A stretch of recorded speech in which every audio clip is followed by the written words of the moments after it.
Friends, आज की कहानी है अनचाही शादी भाग 8। पिछले भाग में आपने पढ़ा, राजेश को उम्मीद नहीं थी कि मीना इस तरह का फैसला लेगी। उसे लगता था आम लड़कियों की तरह रो धोकर वो परिस्थितियों के साथ समझौता कर लेगी और उसके पास वापस आ जाएगी। लेकिन मीना के इस तरह के फैसले ने उसके पुरुषत्व के अहम को चोटिल कर दिया था। अब आगे कोर्ट में दोनों पक्षों को सुनने के बाद जज ने दोनों को 1 साल का समय दिया ताकि वे अपने मसले सुलझा सके, और अगर इसके बाद भी समस्या नहीं सुलझी तो दोनों का आपसी रजामंदी से तलाक हो जाएगा। क्योंकि तलाक की अर्जी मीना की तरफ से दी गई थी, इसलिए हर जाने या मेंटेनेंस का कोई सवाल ही नहीं था और ना ही मीना यह सब चाहती थी। वह सिर्फ एक धोखेबाज से अपनी जिंदगी को अलग करना चाहती थी। अब मीना अपना कैरियर बनाकर समर्थ होना चाहती थी और माँ बाप ने उसकी इच्छा पर मौन सहमति दे दी। मीना ने बीएड में एडमिशन ले लिया था और अपनी पढ़ाई में जुट गई। इस दौरान सीता 2-3 बार आई और मीना को पुनः समझाने की कोशिश की। मीना ने पूछ लिया, अब तो आपकी बेटी भी शादीशुदा है, अगर आपकी बेटी के साथ आपका दामाद ऐसा करे तो आप क्या करेंगी? सीता के पास कोई जवाब नहीं था। और आपका बेटा अभी भी पायल के साथ रह रहा है। उसने पायल को नहीं छोड़ा बल्कि अपनी पत्नी और बच्ची को छोड़ना मंजूर किया। तो आप किस बूते पर मुझे समझा रही है? मैं आपकी इज्जत करती हूँ, तो कृपा अब कोई ऐसी बात मत कहिए कि मेरे मुंह से कोई तीखी बात निकल जाए। मीना का कड़क रुख देखकर सीता चुप हो गई और वापस चली गई। रिया धीरे धीरे बड़ी हो रही थी। उसकी भोली शरारतों मुस्कुराहटों पर ही मीना अपने को बहलाए रखती। राजेश के साथ उसके कोई ऐसे मधुर पल नहीं थे जिन्हें वह याद करती। राजेश जैसे उसकी जिंदगी से निकल ही गया था। सरोज और सुरेश भी उसके सहारे खुश रहने की कोशिश करते और रिया के इर्द गिर्द अपनी खुशियां ढूंढते। इधर मीना की बीएड की परीक्षाएं संपन्न हुई और उधर तलाक मुकम्मल हो गया। दोनों तलाक के पेपर पर साइन कर उठ गए। सीता, सरोज सभी के चेहरे पर उदासी थी, लेकिन राजेश खुश था।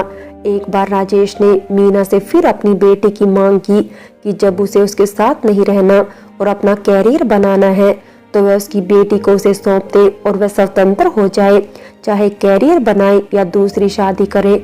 लेकिन मीना ने साफ इनकार कर दिया कि वह अपनी बेटी को किसी को नहीं देगी और अपना सामान लेकर राजेश वहां से चला गया। इधर राजेश का तलाक मीना से हुआ और उधर कुछ दिनों बाद ही उसने पायल से कोर्ट मैरिज कर ली। मीना ने तो सुना तो ठंडी सांस ली। जिस बात के बारे में उसे पहले से ही पता था, अब उसके बारे में क्या सोचना। पायल तो अपनी जगह ठीक ही है। जिस राजेश के लिए उसने अपने पति से तलाक लिया और अपने बच्चे को छोड़ दिया, उसके साथ जीवन बिताने का सपना पूरा करना, यही तो उसकी ख्वाहिश थी। उसे पायल से कोई शिकायत नहीं थी। उसे शिकायत थी तो राजेश से, जिसने उसके साथ धोखा किया। अब वह सब कुछ भूलकर अपनी लाइफ को दोबारा से अपने तरीके से शुरू करेगी। उसने मन में सोचा। अभी मीना ने चैन की सांस ली थी कि तभी उसके पास एक नोटिस आ गया जिसमें राजेश ने अपनी बेटी के लिए दावा किया था। उसका आधार था, क्योंकि मीना खुद का कोई कार्य नहीं करती और आय का कोई साधन भी तो नहीं है, तो वह अपनी बेटी का पालन पोषण अच्छे से नहीं कर सकती और उसकी बेटी की कस्टडी उसको दी जाए। इन सब में इस समय सीता अपने बेटे का साथ दे रही थी। उसका सोचना था रिया उसकी पोती है तो उसके पास ही होनी चाहिए। मीना ने काफी तर्क दिए, प्रयास किए कि इतनी छोटी सी बच्ची बिना माँ के नहीं रह सकती। मीना ने कोर्ट में तर्क दिया कि वह पढ़ी लिखी और स्मार्ट है, अभी उसने बीएड की है और जल्दी ही उसकी नौकरी लग जाएगी और आय का साधन बन जाएगा, तब वह अपने बच्चे को अच्छे से संभाल सकती है।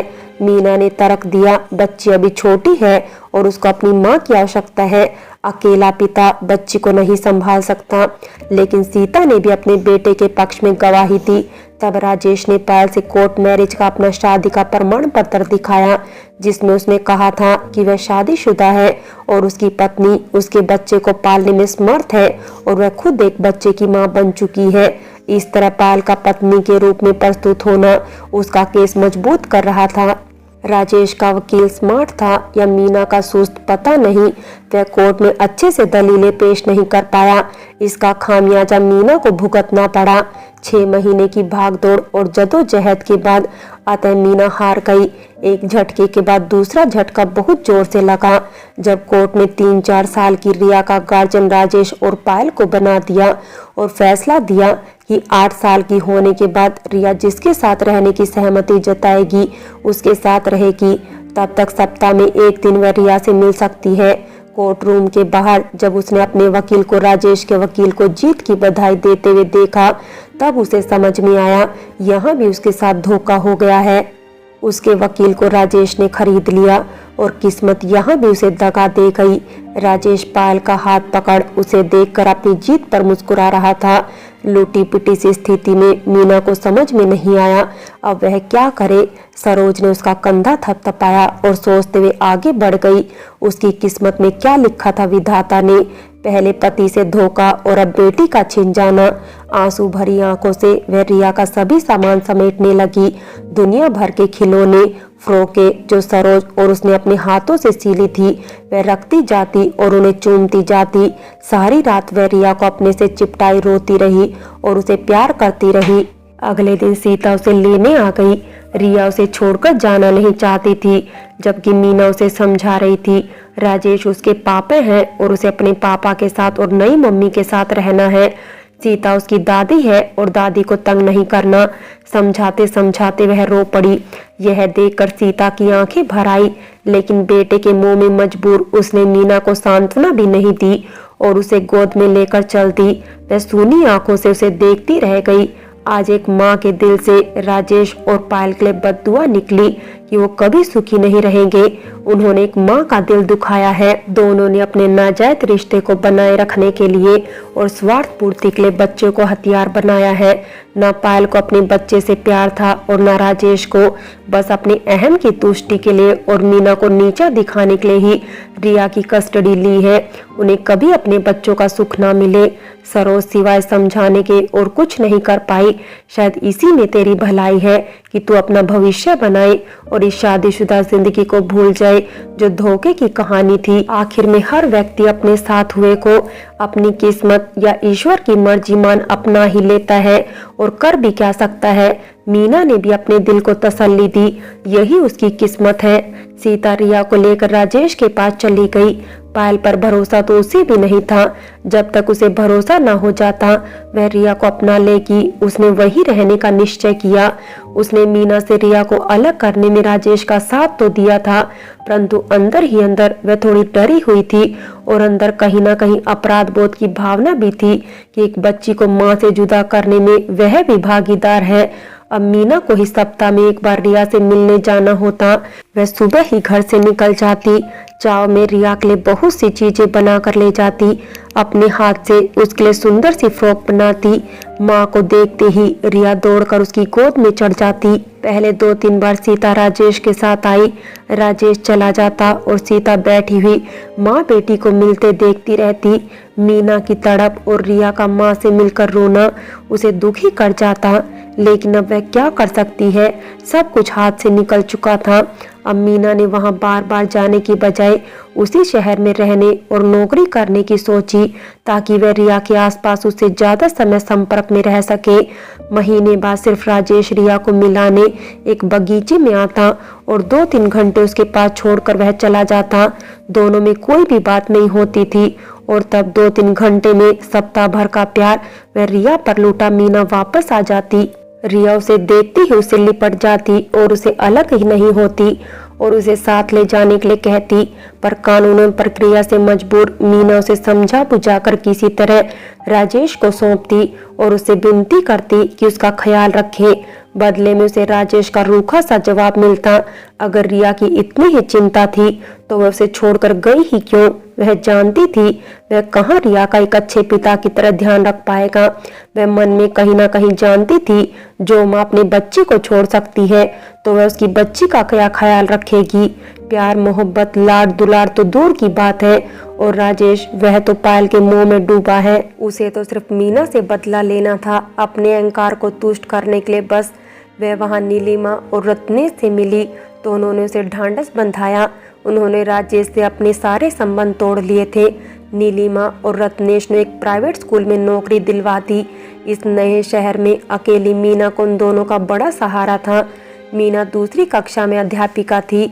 मीना रिया का सारा प्यार अपनी क्लास के छोटे छोटे बच्चों पर लुटाया करती और व्यक्तिगत रूप से उन पर ध्यान देती। कक्षा में एक बच्चा था जो हमेशा चुपचाप गुमसुम सा रहता। वह उसको बहलाने की कोशिश करती। पेरेंट्स टीचर मीटिंग में कभी कभी उसके पापा अकेले आते थे। उनसे मीना को उसके गुमसुम रहने का कारण पता लग गया था। 3 साल पहले उस बच्चे की माँ उसे छोड़कर चली गई थी और कहीं सौतेली माँ उसके साथ दुर्व्यवहार न करे, इसलिए उन्होंने दूसरी शादी नहीं की।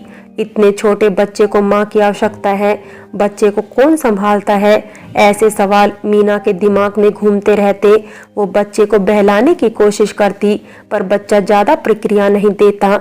अब मीना का ध्यान उस बच्चे पर और ज्यादा रहने लगा था। 4 महीने बाद ही रत्नेश का ट्रांसफर हो गया और मीना उस शहर में फिर अकेली हो गई। पर रिया से मिलने की चाहत में वो 6 दिन काट लेती। अब वो रविवार को सारा दिन रिया को अपने साथ रखती। रिया भी माँ के साथ बहुत खुश रहती और अब हमेशा उसके साथ रहने की जिद करती, पर राजेश उसे जबरन वापस ले जाता। दिन महीनों में बदलने लगे थे। रिया जैसे जैसे बड़ी हो रही थी वह समझने लगी थी उसके मम्मी पापा अलग रहने लगे हैं और घर में एक दूसरी मम्मी है जो उसे उसकी माँ की तरह प्यार दुलार नहीं करती। अब वो माँ के पास जाने के लिए घर में रो रो कर राजेश और पायल को परेशान करती, क्योंकि सीता तो 1.5 महीना साथ रहकर सब कुछ ठीक देख और राजेश और पायल के आश्वासन के बाद वह वापस लौट गई थी। अभी तक तो रिया को ज्यादातर सीता ही संभालती थी, अपने पास सुलाती, लेकिन उनके जाने से रिया को संभालना पायल के लिए मुश्किल हो रहा था। अपने और राजेश के बीच रिया का सोना उसे सुहा नहीं रहा था, लेकिन राजेश के लिए ये सब उसे करना पड़ रहा था। काश उसने राजेश के रिया की कस्टडी लेने में उसका साथ न दिया होता तो दोनों स्वच्छंद अपना जीवन बिता रहे होते। सोचकर वह मन ही मन कुढ़ जाती। राजेश को लगने लगा इस तरह तो रिया अपनी माँ से कभी अलग नहीं होगी और बड़े होकर उसे छोड़कर जा सकती है। इधर पायल को भी वह माँ नहीं मानती थी और पायल से भी उसकी नोकझोंक हो जाती। वह इस समस्या का समाधान सोचने लगा। 4-5 महीने यह सिलसिला चला, लेकिन एक रविवार राजेश रिया को लेकर ही नहीं आया।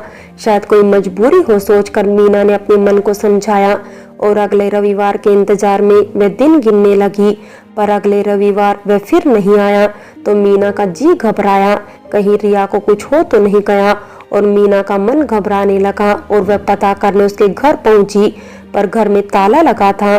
शायद घर गया हो सोचकर वह वापस आ गई। फ्रेंड्स, बाकी की कहानी अगले भाग में देखें और अगर कहानी अच्छी लगी हो तो लाइक करें, शेयर करें और प्यार भरी कहानी चैनल को सब्सक्राइब करें।